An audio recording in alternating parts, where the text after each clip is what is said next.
outremernews.fr, site d'information actualisé 24 heures sur 24, 7 jours sur 7.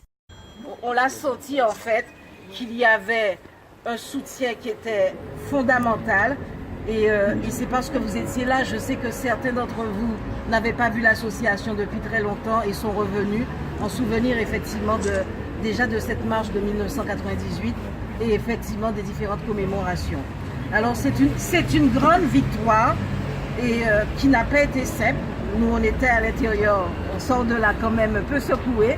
C'était pas simple, mais nous l'avons gagnée, peu importe si elle était dure ou pas. Et en cela, il a ses représentants, ce conseil d'administration, Emmanuel Gordien, vice-président, Gérard Timodan, vice-président. Et il y a eu aussi, et je tiens à le dire parce qu'on ne voit jamais les personnes qui n'étaient peut-être pas sur le front politique comme nous l'étions, mais Marie-Danielle Bombois, qui est également secrétaire de l'association et membre du bureau, qui étaient des boucliers autour de Serge, et des membres du conseil d'administration tels que Justin Sormet, Éric Jalta également du bureau, Jacques Amor. C'est vraiment un conseil d'administration qui a été au combat. Je les cite pas tous et il ne faut pas qu'ils m'en veuillent, mais ils étaient tous là. Je pense bien évidemment à Marly Péroumal également qui est au conseil d'administration, Jean-Pierre Dorothée. Je ne vais pas vous les citer tous, mes amis. Ne m'en veuillez pas si j'en ai oublié certains. Gilles Gabon aussi, vous ne citez que lui. Ils étaient là et c'est eux qui ont permis à l'association de fonctionner comme elle a fonctionné.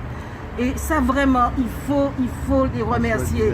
Et Françoise Nizador également, membre du conseil d'administration. Il faut vraiment comprendre que Serge n'aurait pas pu faire cette grève de la faim sans une association aujourd'hui forte.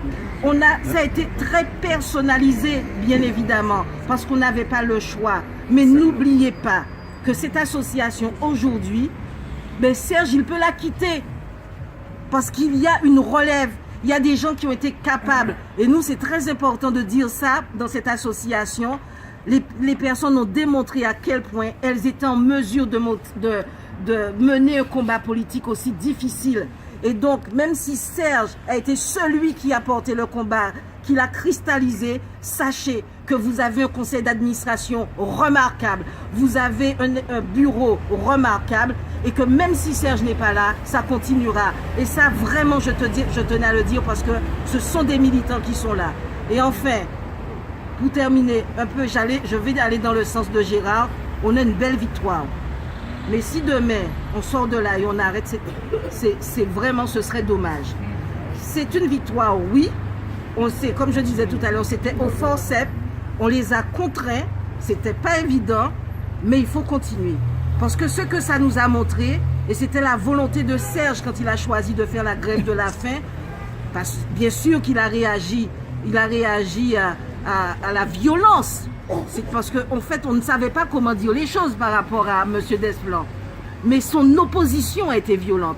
Le premier à avoir exercé un acte de violence, c'est M. Desplan.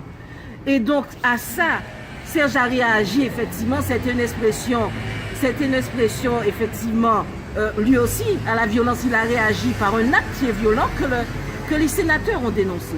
Il faut savoir qu'ils ont dénoncé ça. Ils ont dénoncé la grève de la faim de Serge comme étant un acte de pression inacceptable. Ils devraient se remettre en question. Et nous reprendrons effectivement toutes leurs erreurs.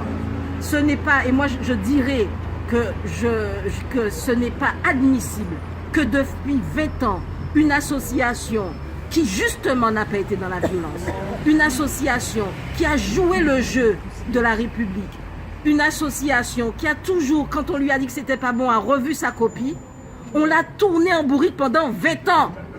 Et quand on me dit à ce moment-là qu'on ne fait pas pression sur des sénateurs en faisant une grève de la faim, quasiment outrer ces chers sénateurs, je dis il ne faut pas exagérer, il faudra reprendre les choses. Mais peu importe, le combat est gagné et je voudrais en particulier, parce que dans des combats gagnés sur le plan politique, il y a eu des hommes qui se sont engagés et je voudrais vraiment que nous fassions une belle ovation au sénateur Serge Larcher qui effectivement a contribué à partir du moment où il s'en est saisi a bien évidemment rédigé un amendement pour que cet amendement puisse réintroduire l'article 20A dans la loi égalité réelle.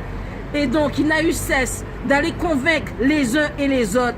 Honneur et respect au sénateur Serge Larcher, parce qu'il s'il ne s'était pas démené autant, je peux vous dire, grève de la faim ou pas, ils étaient encore capables de passer outre.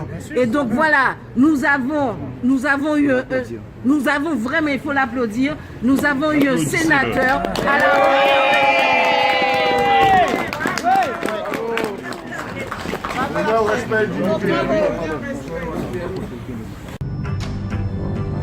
Outremernews.fr, site d'information actualisé 24 heures sur 24, 7 jours sur 7.